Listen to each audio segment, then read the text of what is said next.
The barn was still dark when Ada Hurst's fingers found the latch. She moved the way a woman moves when she has practiced leaving in her mind 1,000 times before she ever tries it in the flesh. Quiet, deliberate, each step placed with the kind of care that speaks not of caution, but of desperation dressed up as caution.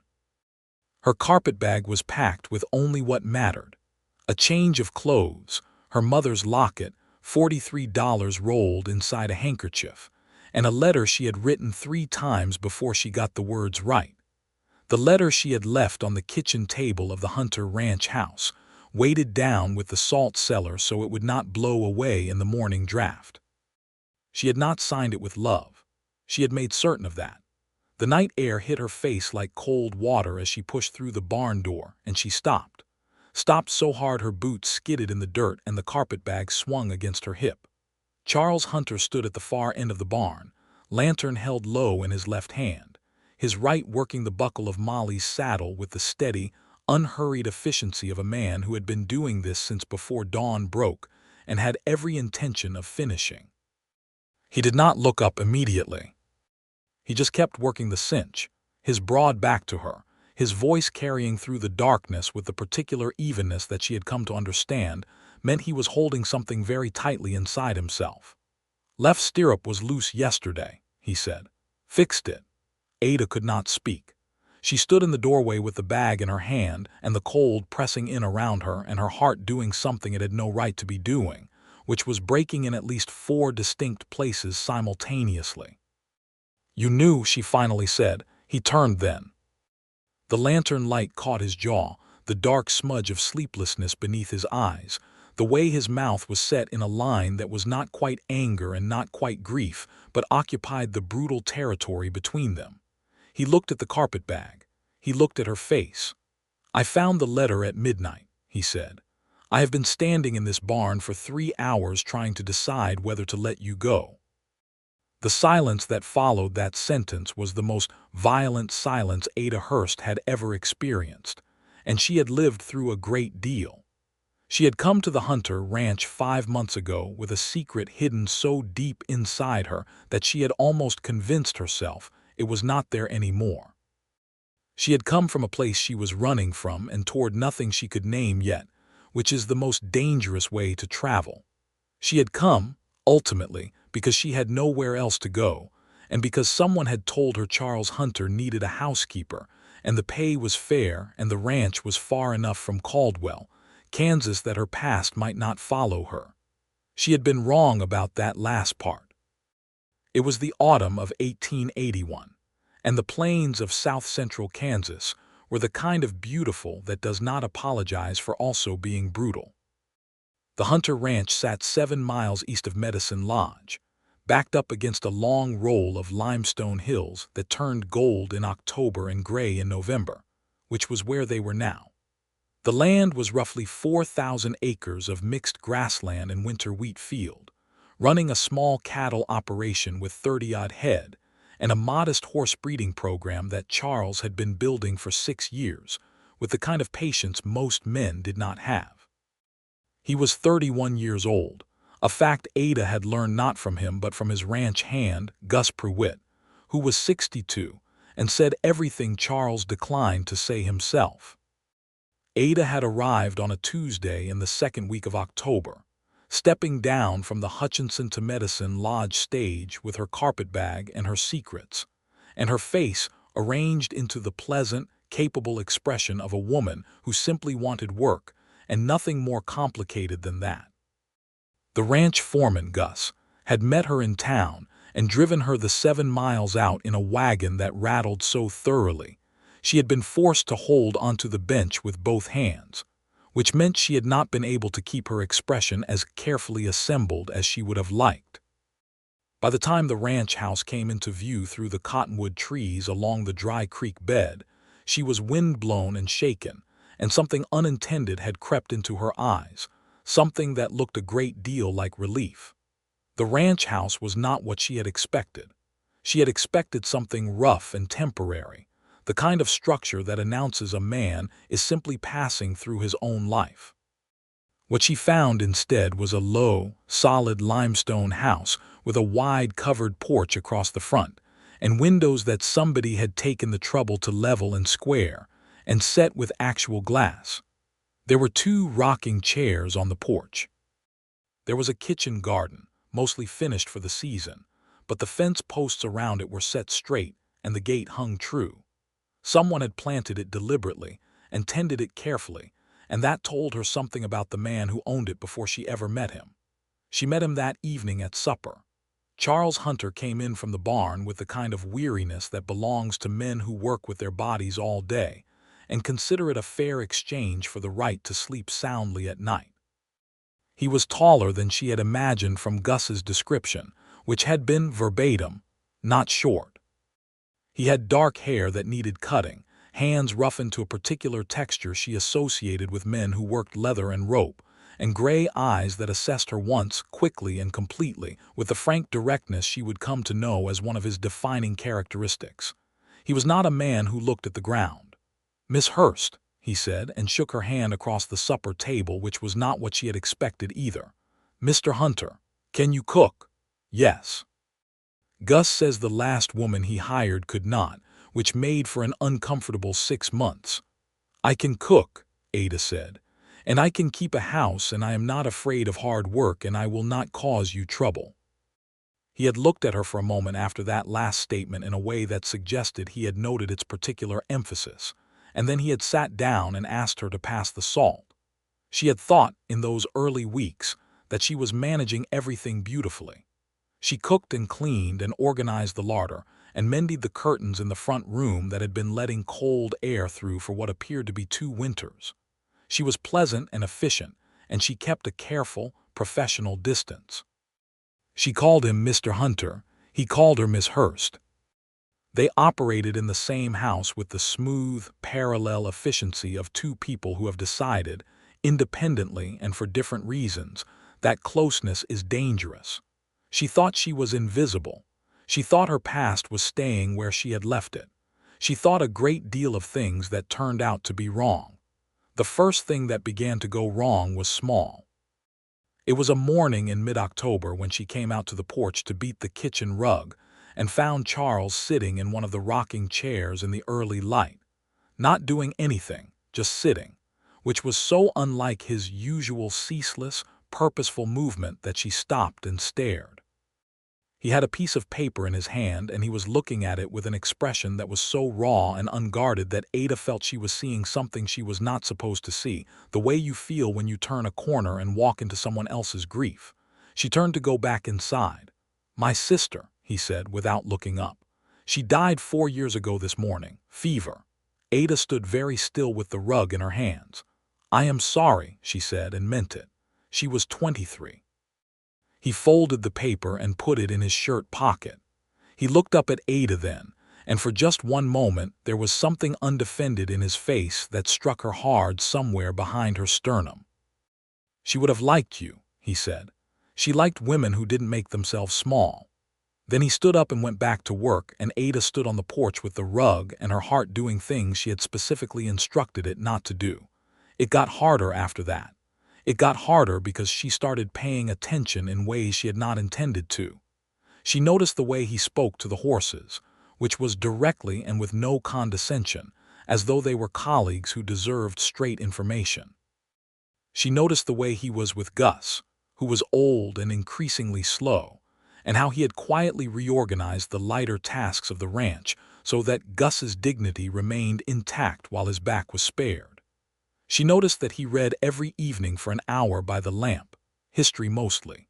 One battered volume of Parkman's historical work on the Oregon Trail that he had apparently read so many times the spine had given up entirely. She noticed that he cooked on Sundays and the food was better than she expected, which annoyed her in a way she could not quite explain. She noticed, above all, that he noticed her. Not in the way she had been noticed before, which had always carried with it the particular quality of surveillance, of being watched for signs of weakness or flight. Charles noticed her in the way of a man who is trying not to want something, and is making a careful, steady, losing effort of it.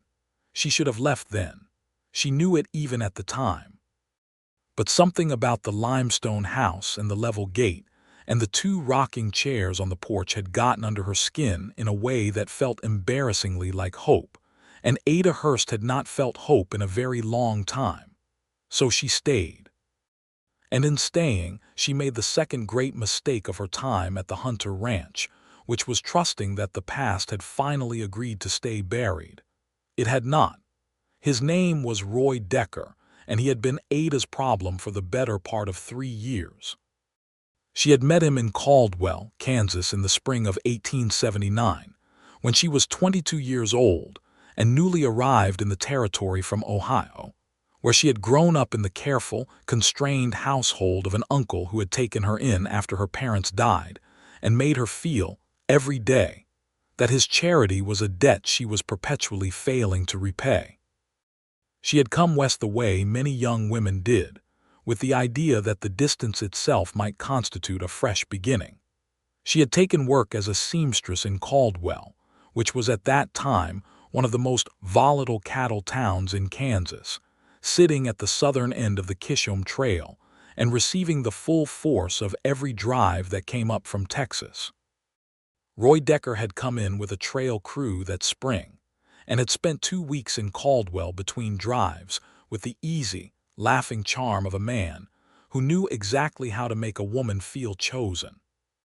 He was handsome in a bright, sharp-featured way, and he was funny, genuinely funny, which Ada would later understand was the most dangerous thing about him because it disarmed her faster than anything else could have.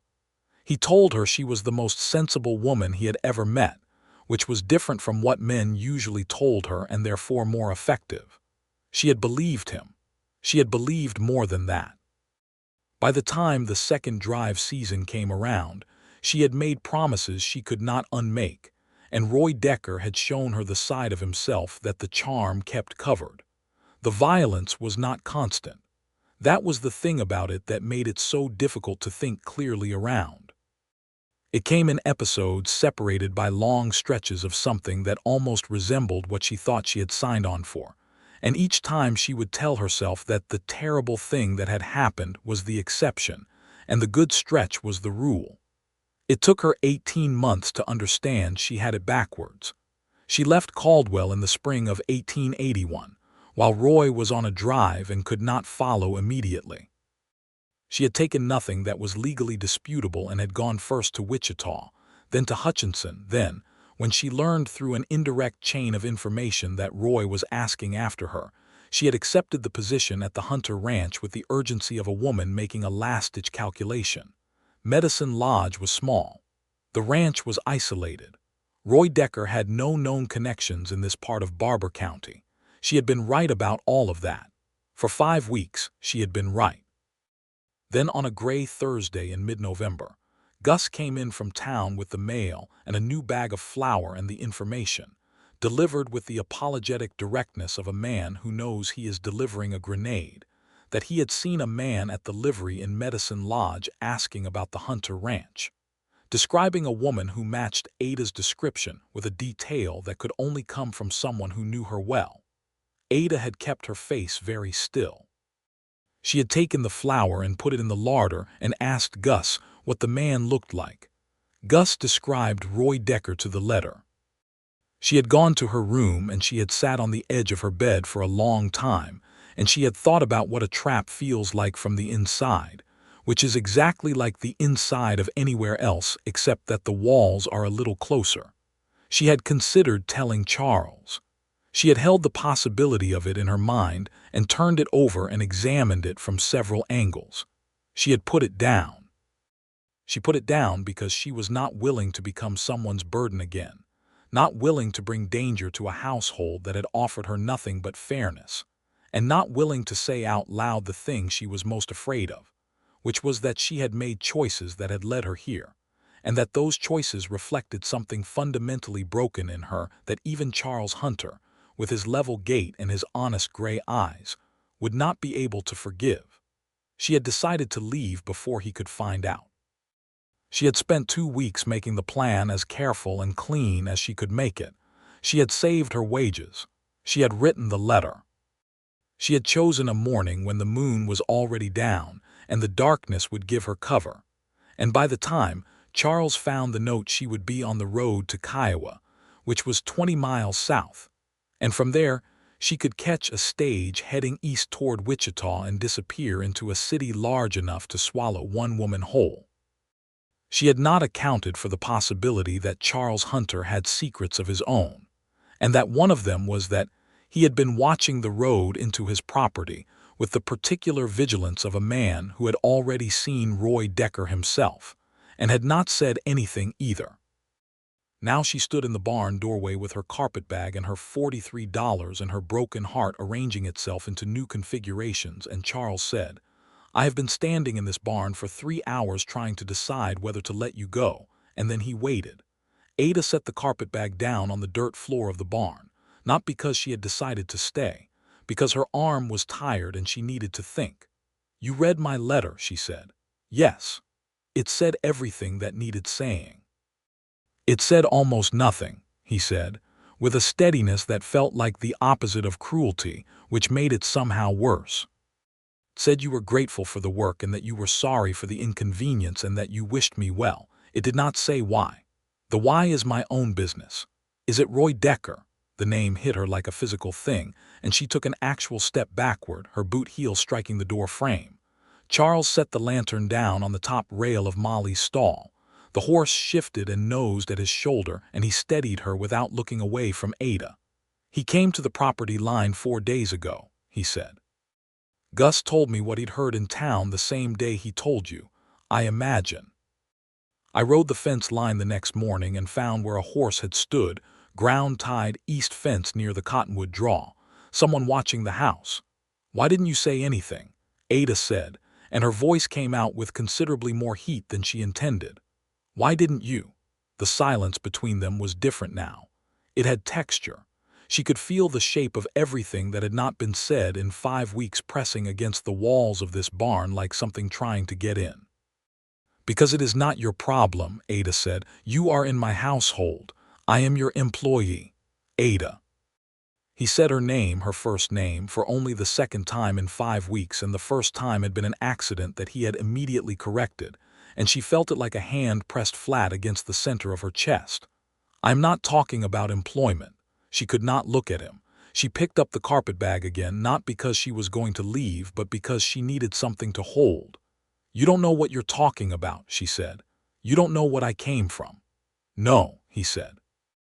"But I know what I've seen in 5 weeks, and I know what kind of man stands at a fence line watching a house at night, and I know that whatever is in that bag is not going to be enough to keep you safe on a road south to Kiowa alone in the dark. I have managed my own safety for a long time. I know you have." His voice was not soft exactly, but it had something in it that she could not armor against.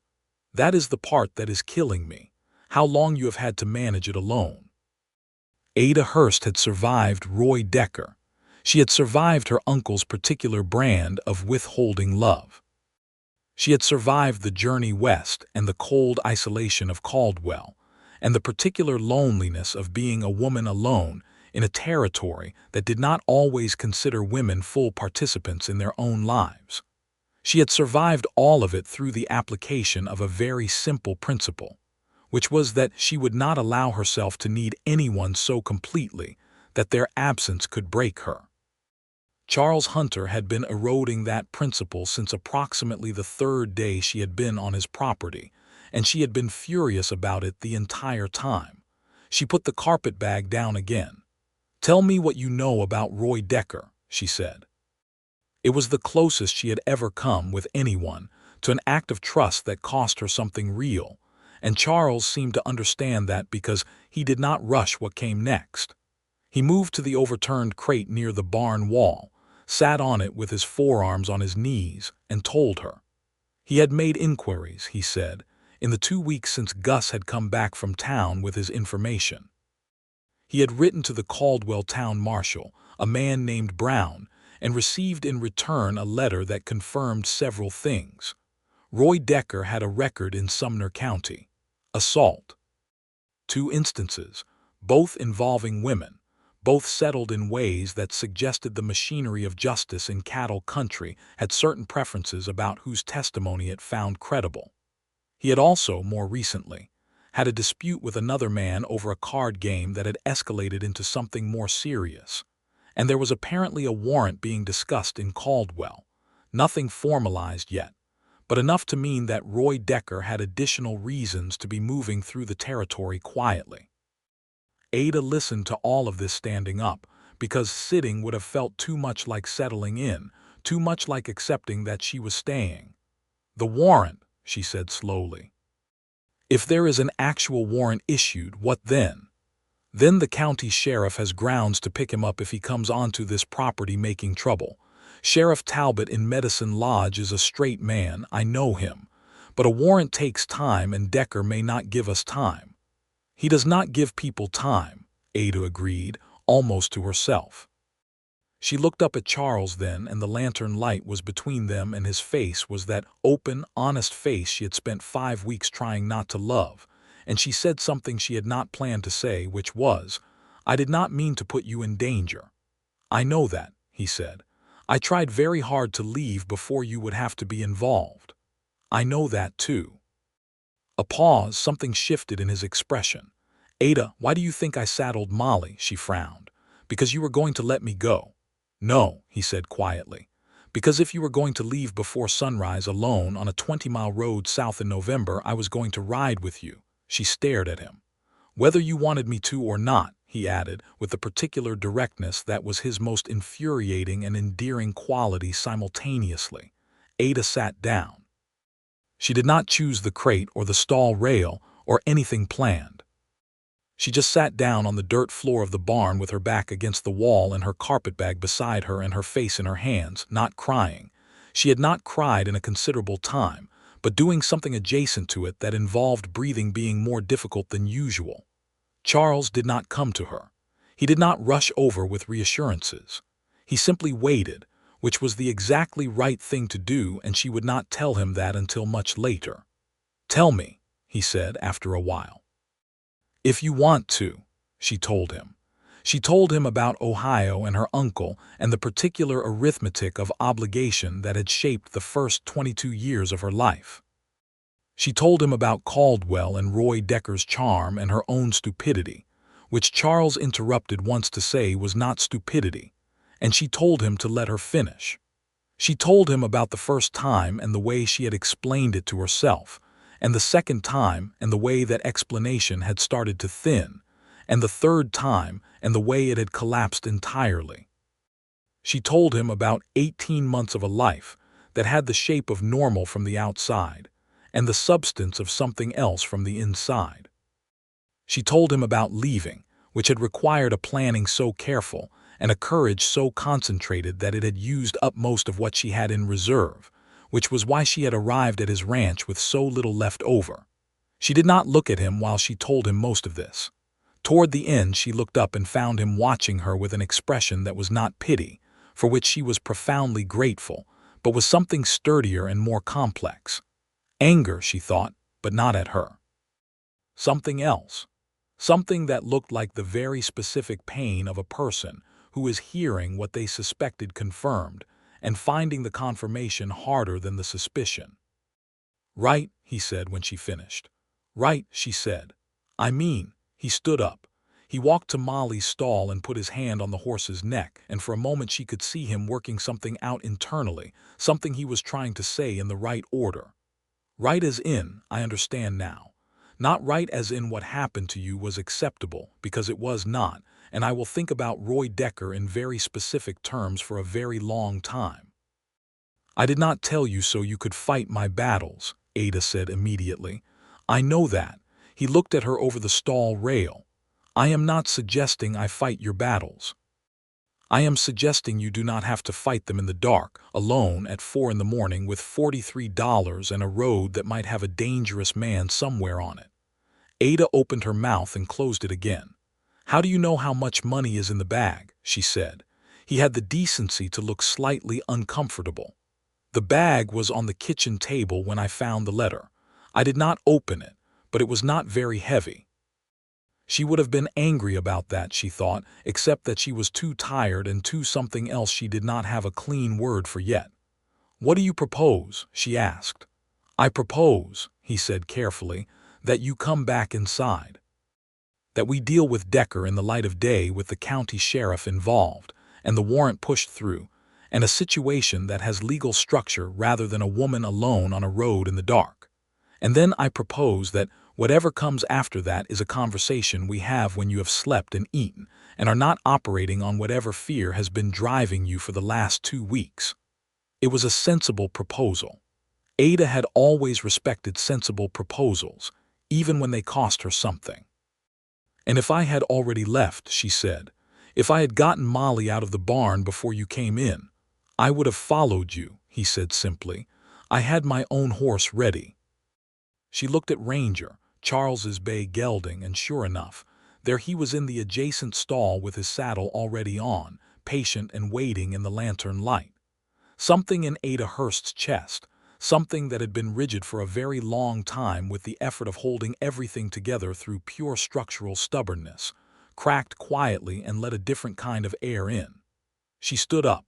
She picked up the carpetbag. She walked back to the barn door, turned around and said, I want a proper breakfast before any conversation about what comes next. There is coffee already on, Charles said. She went back to the house. The next 3 days were the kind of days that reshape a life without announcing that is what they are doing. Charles rode into Medicine Lodge the morning after their barn conversation and spent 4 hours with Sheriff Talbot, a compact, serious man in his 50s, who had been the law in Barber County long enough to have seen most varieties of human difficulty, and treated them all with the same even-handed practicality. Charles presented what he had from the Caldwell Marshal's letter. Sheriff Talbot wrote to Sumner County himself and sent a telegram to the district court at Wichita. The formalization of the warrant, he said, was a matter of days, not weeks. In the meantime, he would have his deputy make regular passes on the road east of Medicine Lodge. Charles came home and told Ada all of this over supper, without the managing tone of someone delivering carefully filtered information. He told her exactly what had been said, and what was still uncertain, and what the timeline looked like. Ada listened and asked 2 precise questions, and he answered them directly, and they ate the rest of the meal in a silence that was not uncomfortable. That silence was the most significant thing that happened that day.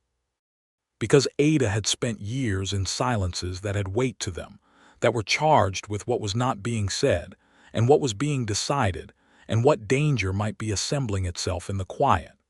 This silence was different. This was the silence of 2 people who had said the most important things and found that neither of them had run from what was said. It was the silence of a situation that did not require constant management. Ada had not experienced that particular kind of quiet with another person in a very long time, and its effect on her was both immediate and unnerving. She did not examine it directly. She examined it sideways, the way you look at something bright. The second day, Roy Decker came to the property. He came in the mid-morning, riding up the main track from the Medicine Lodge road on a gray horse Ada did not recognize, and he came openly, which was a new calculation on his part that told her something about where he thought things stood. He believed, she supposed, that daylight and a direct approach made him harder to refuse. He had always been good at presenting things in frames that made the most unreasonable propositions seem like the only logical choice. Ada was in the kitchen garden, turning the last of the frost-killed plants under, when she heard the horse. She went still in the way of a woman whose body has learned, through extended unhappy experience, to read the sound of an approaching horse as a potential threat before it reads it as anything neutral. Then she recognized the way he sat a horse, that particular ease that was more performance than genuine comfort, and her hands gripped the garden fork with a force that drove the handle into her palm. Charles came out of the barn. Gus appeared from the direction of the equipment shed. Neither of them moved quickly or in a way that announced alarm. They simply placed themselves in the yard in the way that men place themselves when they are establishing a geography of intention.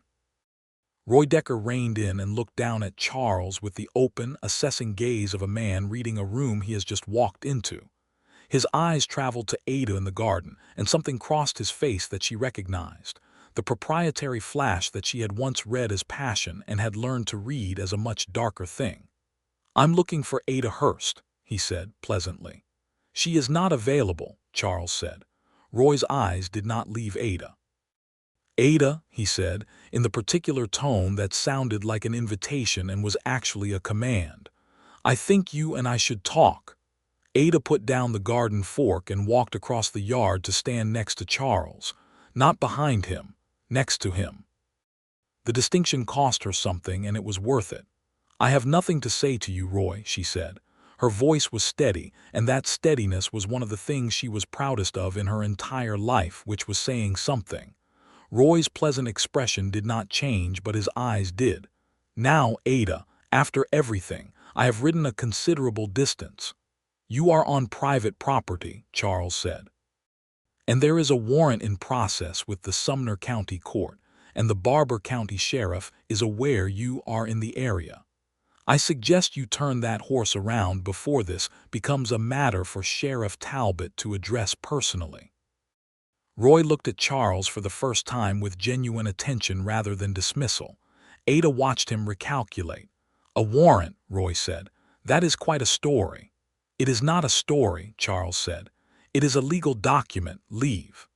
There was a long moment in which Ada could feel Roy deciding, the way she had always been able to feel his decisions before they arrived, the way a barometer feels weather. She saw him look at the distance between himself and the house. Look at Gus, who was standing near the equipment shed with a studied casualness that did not disguise the fact that Gus had a rifle leaning against the shed wall, and look back at Charles. He had always been a man who did his most dangerous work from positions of advantage. The position he was in was not advantageous. "This is not finished," he said. "In the legal sense," Charles said, "it very nearly is." Roy Decker turned his horse and rode back down the track. Ada watched him until he disappeared around the first bend in the road, and then she turned and walked back to the kitchen garden and picked up the garden fork and drove it into the ground, and then had to stop and grip the handle with both hands and breathe for a moment, until the shaking in her fingers stopped. Charles came and stood a few feet away. He did not touch her, which was the right thing. "He will not come back on his own," Ada said after a moment. "He is not a man who acts when the odds are against him. He will wait for a better situation." "Then we do not give him one," Charles said. It was the simplest statement, and it unlocked something in Ada's chest that she had not known was locked. The warrant was formalized and transmitted to Barber County within 5 days. Sheriff Talbot received it and sent formal notice to Roy Decker at the boarding house in Medicine Lodge, where he had taken a room, which told Ada that he had indeed been planning to wait and watch. Roy Decker, upon receipt of the warrant notification, left Medicine Lodge heading south toward Indian Territory, which was both a predictable and a sensible move on his part, given that the warrant covered Kansas specifically. He was, as Talbot later confirmed, gone. Ada knew, in the practical and experienced part of herself, that gone was not the same as forever gone. Roy Decker was a problem that would require ongoing attention.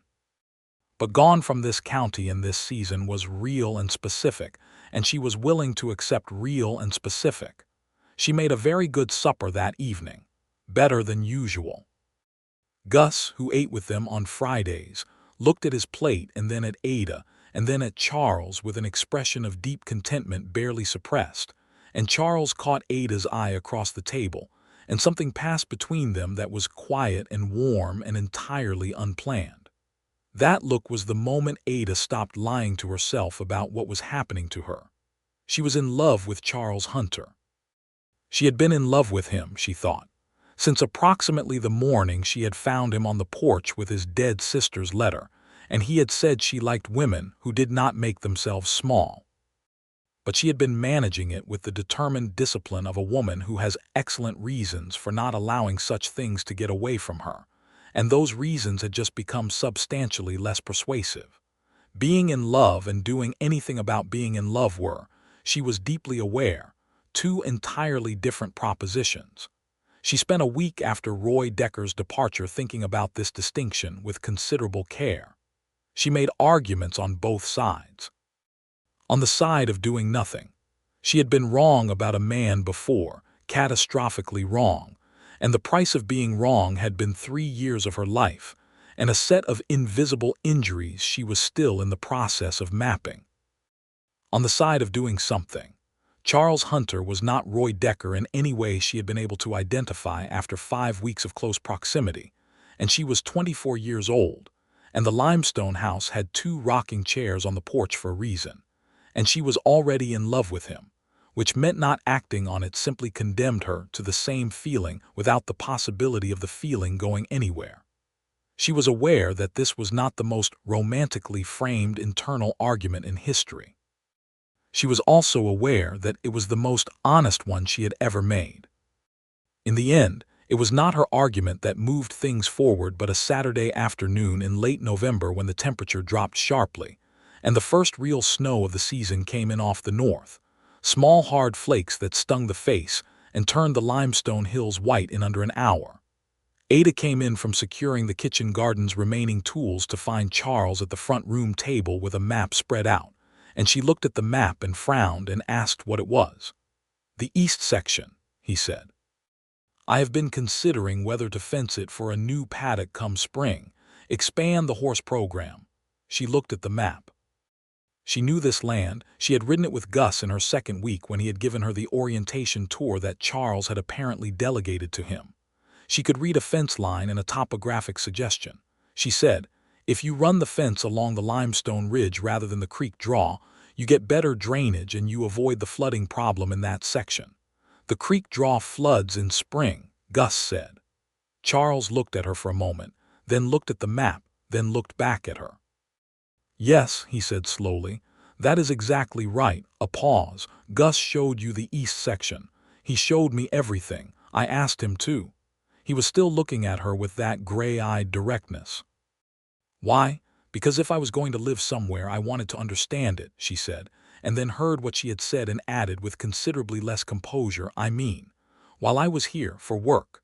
The corner of his mouth moved, not quite a smile but the controlled precursor to one. "Ada," he said. "Do not," she said. "Do not what?" "Do not say whatever you are about to say in that tone of voice while I am still standing here with snow in my hair looking entirely ridiculous." He stood up. He was close enough now that she could see the particular character of his expression, which was not amusement at her expense but something considerably warmer and more serious simultaneously, the particular combination of expressions she had been cataloging involuntarily for 5 weeks. "I was going to ask," he said carefully, "whether you might be willing to consider staying here not as my employee." The snow was still in her hair. The fire was going in the front room and casting warm light across the map on the table.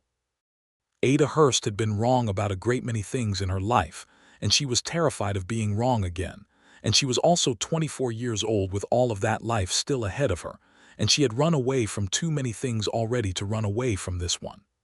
"As what then?" she said. He took her hand, not her carpetbag hand, her actual hand. He held it with the careful, deliberate grip of a man who is handling something he values and is not going to rush. "I would like to court you properly," he said, "if you are willing to be courted."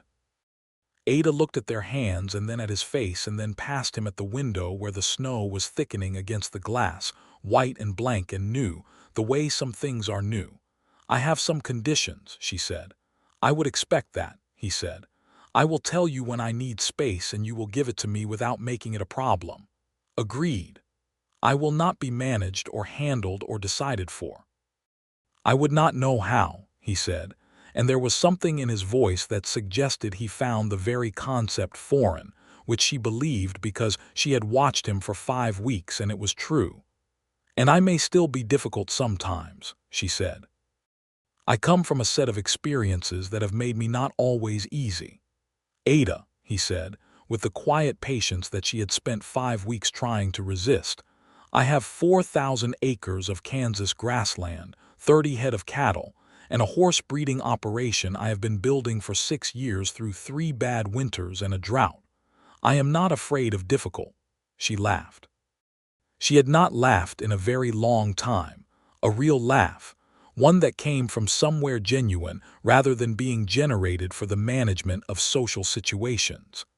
It surprised her so much she had to put her free hand over her mouth. Charles smiled, the full version, and it changed his face entirely, and she thought she had been right to stay. They were married in March of 1882, in the front room of the limestone house, with Sheriff Talbot and his wife as witnesses and Gus Prewitt standing up with Charles in his Sunday coat that was approximately 15 years old and had been brushed within an inch of its life. The circuit preacher came through Medicine Lodge on his quarterly route, and Ada had timed the whole thing around his arrival with a practicality that Charles said was one of the things he loved most about her. The winter between November and March was not without its difficulties. Ada had been honest about that.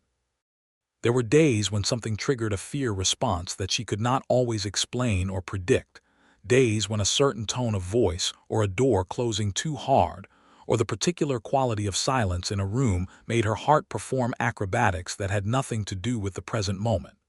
Charles had been honest too. He was not a patient man by nature.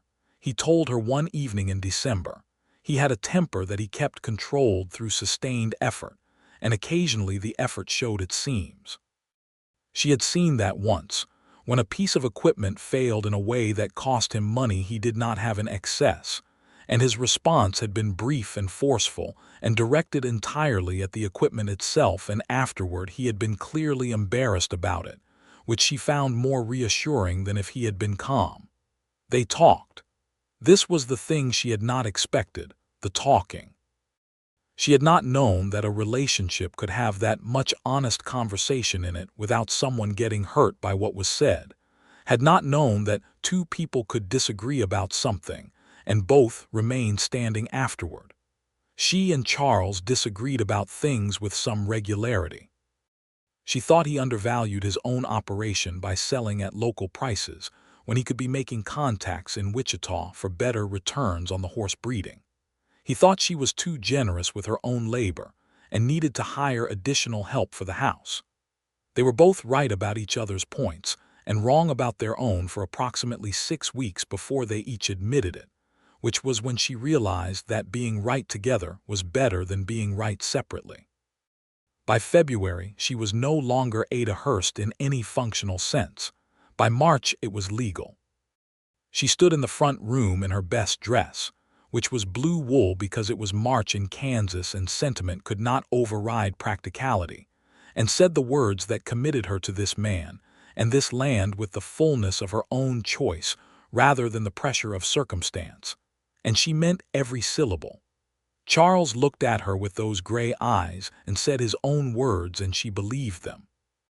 Spring came the way spring comes on the Kansas plains, not gently but with a sudden insistence, the grassland greening up almost overnight, and the creek draw running with snowmelt, and the horses restless and bright-eyed in the new paddock that Charles had fenced along the limestone ridge line exactly as Ada had suggested. It was a good paddock. They had 3 new foals by April, 2 bays and a gray, and Ada had named them all before Charles had a chance to object, which he did not quite. They expanded the horse operation that summer.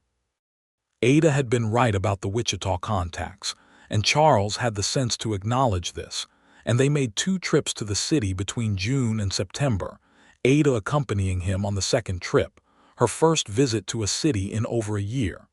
She had expected the size of it to feel like freedom, the way it once had. Instead, she had found herself impatient to get back, which told her something important about where home had become. Gus retired in the summer of 1882, not fully. He was not a man who could stop entirely, but he moved to a smaller role, and they hired a young man named Thomas Eads who was 17 and learning and willing, and who treated Ada with the respectful directness that she required of everyone who worked on the property, and which she made clear from his first week was not optional. Roy Decker did not return to Kansas.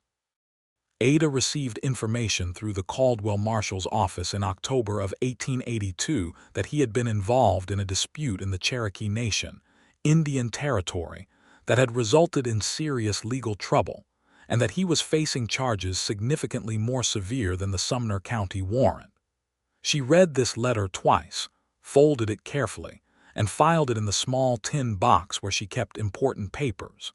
She told Charles.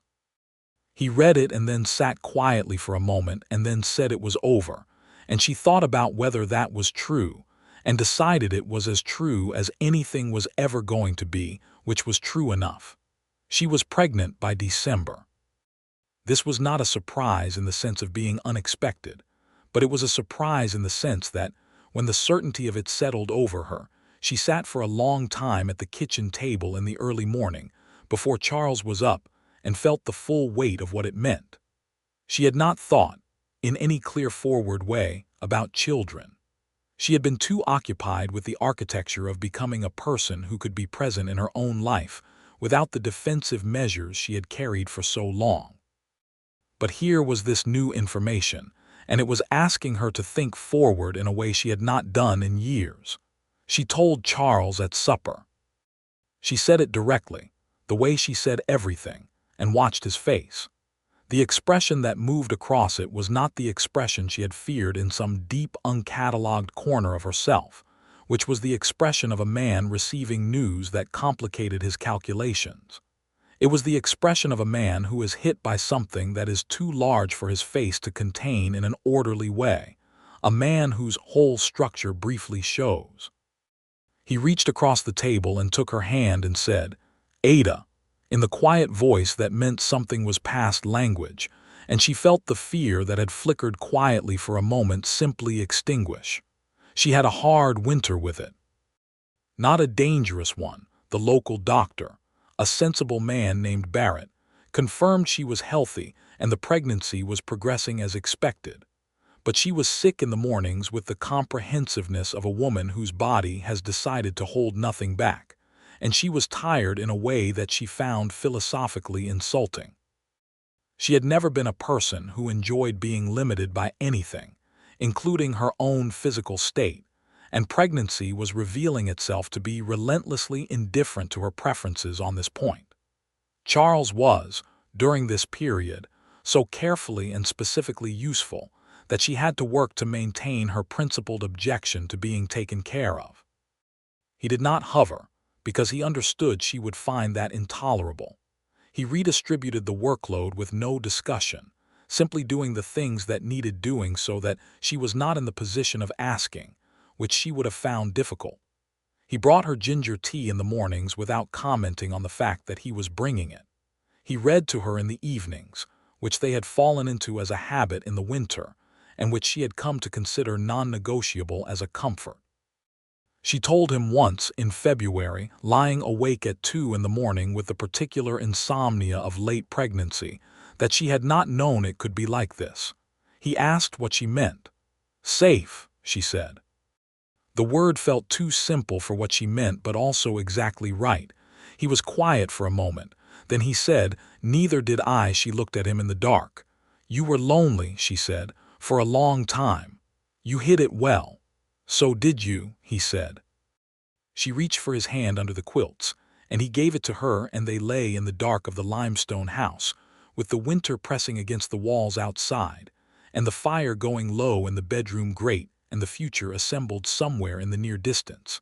And Ada thought about the barn in the pre-dawn darkness 5 months ago, and the lantern and the horse and the man who had saddled her horse and waited, not to trap her, not to hold her against her will, but because he could not watch her ride into danger and do nothing, and she thought that this was perhaps the most accurate possible definition of love she had ever encountered. The baby arrived in late April of 1883, a boy.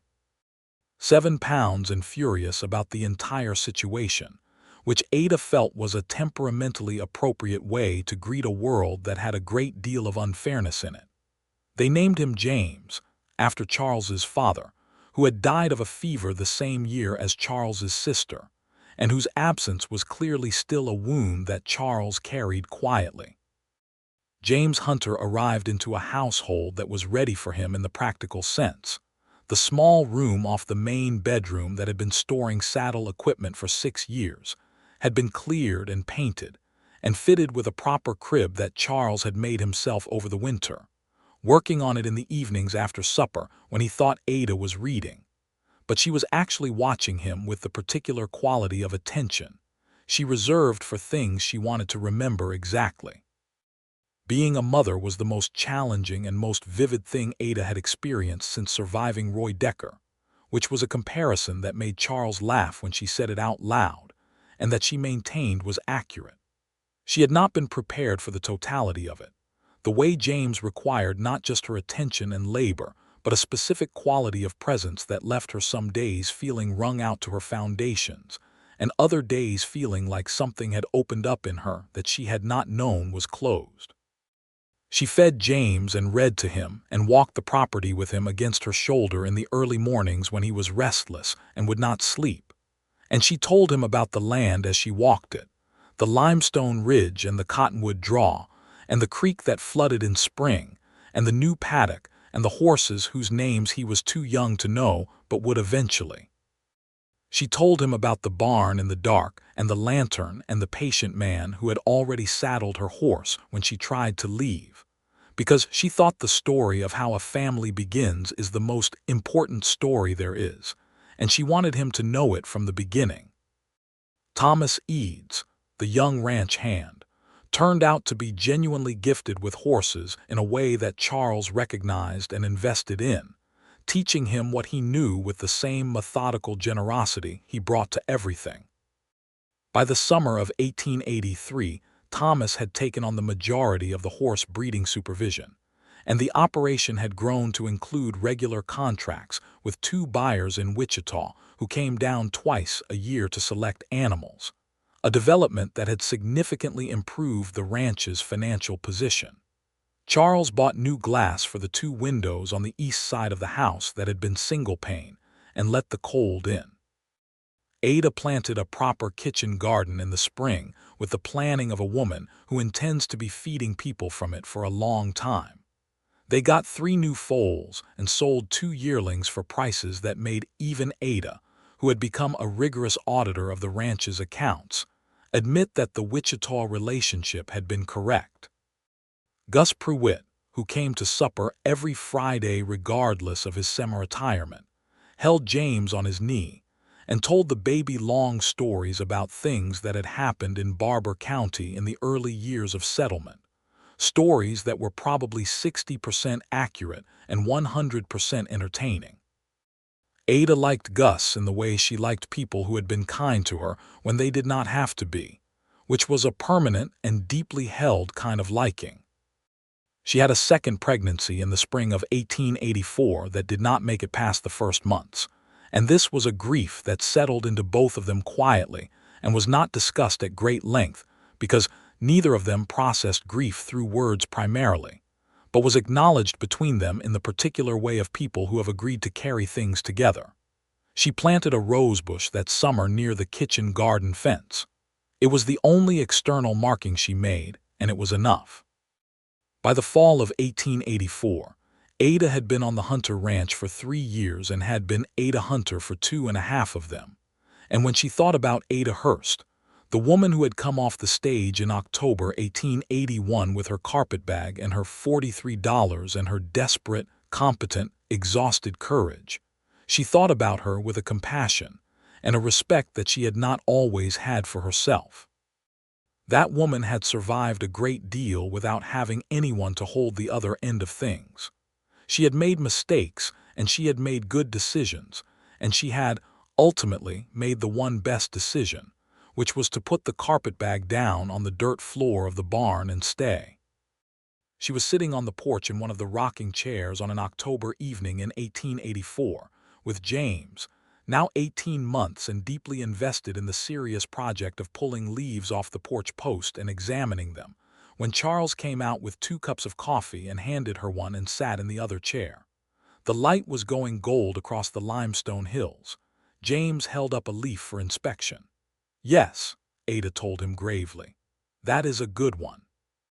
James considered this assessment and then put the leaf in his mouth, which Ada removed without drama, and James regarded her with the particular expression he had inherited directly from his father, the level gray-eyed look that assessed everything and concealed nothing. "He is going to be exactly like you," Ada said to Charles. "God help you," Charles said, and she could hear the smile in it. "I can manage," she said. She looked out at the hills. "Are you happy?" She asked, because she asked this sometimes directly, without preamble, because she had learned that the important questions were better asked plainly. He looked at her for a moment.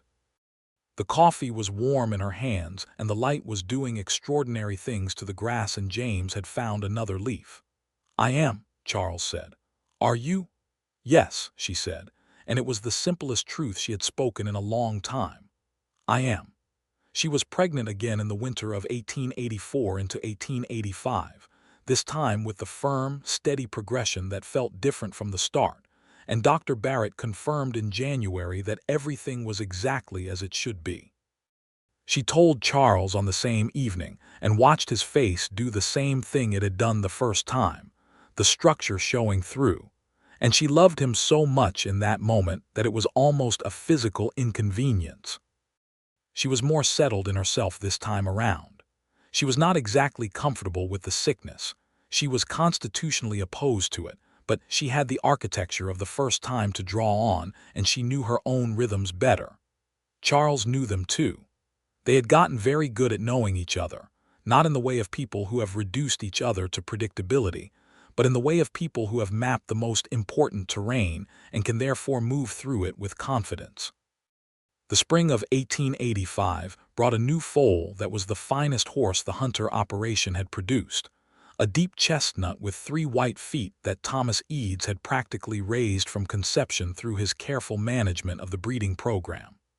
Charles looked at that foal and said he was going to be worth real money, and Ada said the name would be Copper, and Charles said the buyer was going to want to rename him, and Ada said that was the buyer's problem.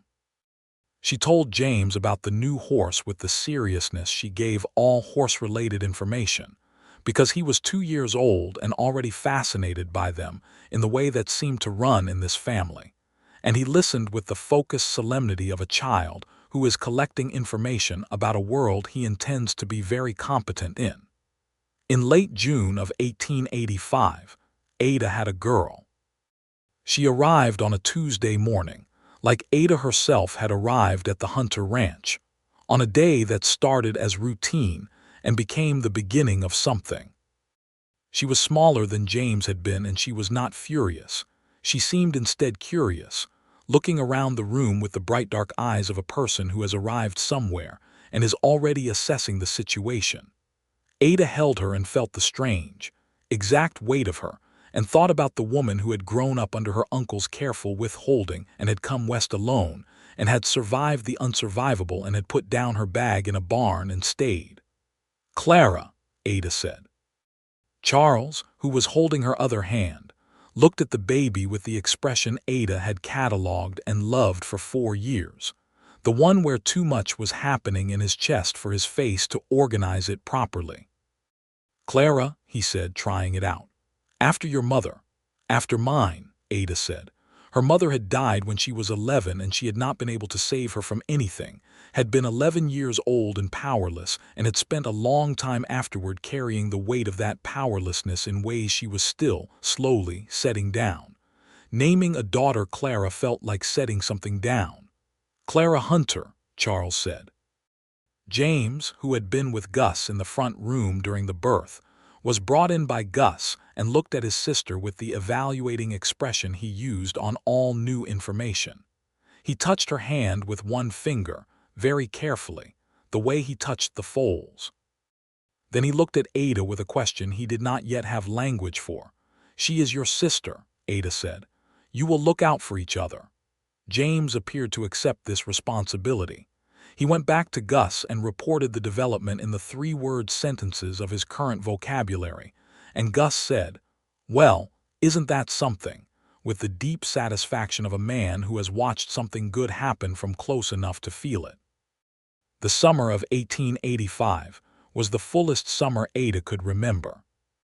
The ranch was producing well, and the household was full of the specific productive chaos of 2 children and 1 dog, who had appeared in the spring as a stray, and had been accepted into the household, with a unanimity that Ada chose not to interrogate.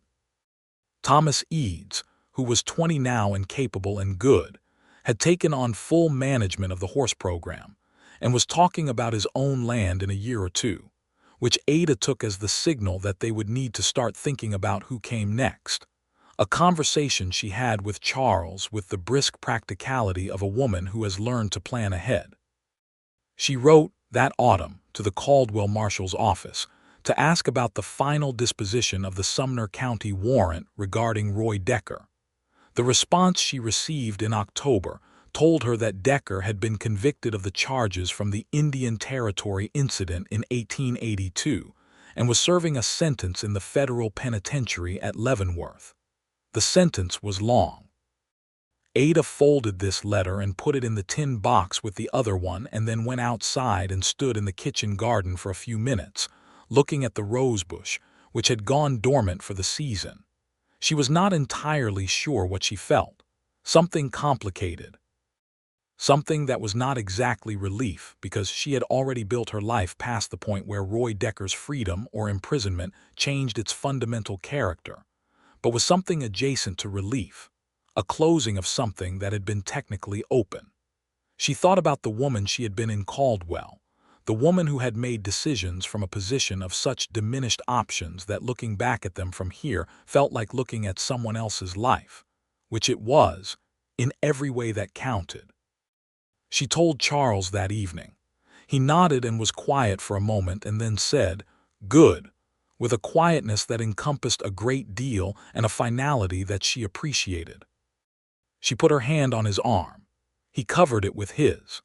The years that followed were years of building, in the literal sense, an addition to the house in 1886 to accommodate a family that was no longer small, the East Wing as Charles called it with its 2 new bedrooms, and a proper washroom that Ada had insisted on with the thoroughness of a woman who has made up her mind. In the less literal sense, they were years of building in the way that matters more. The daily accumulation of 2 people who have chosen each other and keep choosing, who know each other's worst angles and most difficult weather and most private griefs and love each other through and past all of it. James grew up with horses in his blood, which was no surprise, and with his father's level gray eyes and his mother's habit of asking the important questions directly, which was going to serve him well. Clara grew up with the curious, assessing temperament she had shown from her first moments, interested in everything, with Ada's stubborn competence, and, it turned out, Charles's gift for understanding the land, standing at the paddock fence at 4 years old with the focused attention of someone gathering information she intended to use. Ada became, over those years, someone she had not known she was capable of becoming. She became the person to whom other women in Barber County came when things were difficult, not because she advertised herself as such, but because word travels, and because Ada Hunter listened without flinching and spoke without condescension, and had learned, through long experience, not to tell people what to do, but to help them find what they already knew. She was not a soft woman. She had never been soft. But she had become, she thought, a sturdy kind, the kind that does not break under the weight of someone else's trouble. She rode Molly still, the same mare who had been saddled in the dark barn on the November morning that had remade her life. Molly was aging in the dignified way of good horses, slower but still sure, and Ada rode her in the mornings when the light was coming up gold across the limestone hills, and the ranch was just beginning its day, and the whole of the world felt manageable. She thought sometimes on those morning rides about what it means to leave and what it means to stay. She had spent the early part of her life leaving, not always voluntarily, sometimes being pushed, sometimes being forced by circumstances she could not control. She had come to understand leaving as the necessary reflex of a person whose life had not yet given her a real reason to stay. She had come to understand staying, in its truest form, not as the inability to go, but as the fullness of a life that does not need to run from itself. She had not needed to run from herself for a long time. In the spring of 1887, with James 4 years old and Clara nearly 2, and the east wing of the limestone house solid and new, Ada stood on the covered porch in the early morning and watched Charles come up from the barn with his characteristic purposeful stride, and she felt the particular and specific quality of happiness that she had decided was the realest kind, which was happiness that does not depend on nothing going wrong, but on the certainty that when things go wrong you will not face them alone. Charles came up the porch steps and looked at her with those gray eyes and said, "Coffee's made." "I know," she said. "I made it. The east paddock fence needs a post replaced. I saw it this morning." "I know that too," she said. "Gus mentioned it Friday." He stopped next to her and looked out at the hills with her for a moment, the way they had looked at things together for 5 years, side by side. "Ada," he said. "Charles," she said, "I am glad you put the bag down." She looked at him. He was looking at the hills, that steady, honest profile she had been studying for 5 years and intended to study for the rest of her life. "I am glad you already saddled the horse," she said.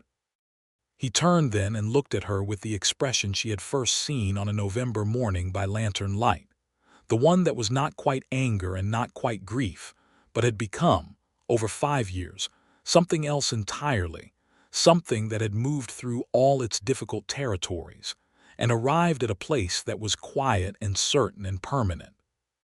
He kissed her on the porch in the morning light with the limestone hills going gold in the distance, and Molly's easy movement visible in the paddock below, and James's voice, coming from inside the house, asking Clara something that Clara was ignoring. And Ada Hunter, who had been Ada Hurst, who had come off a stage in October of 1881 with $43 and a secret, and the barely surviving hope of someone who has not yet found a reason to be hopeful, kissed him back with the fullness of a woman who has found every reason she needs. The summer brought drought and they managed it. The fall brought a good sale at Wichita and they celebrated it quietly.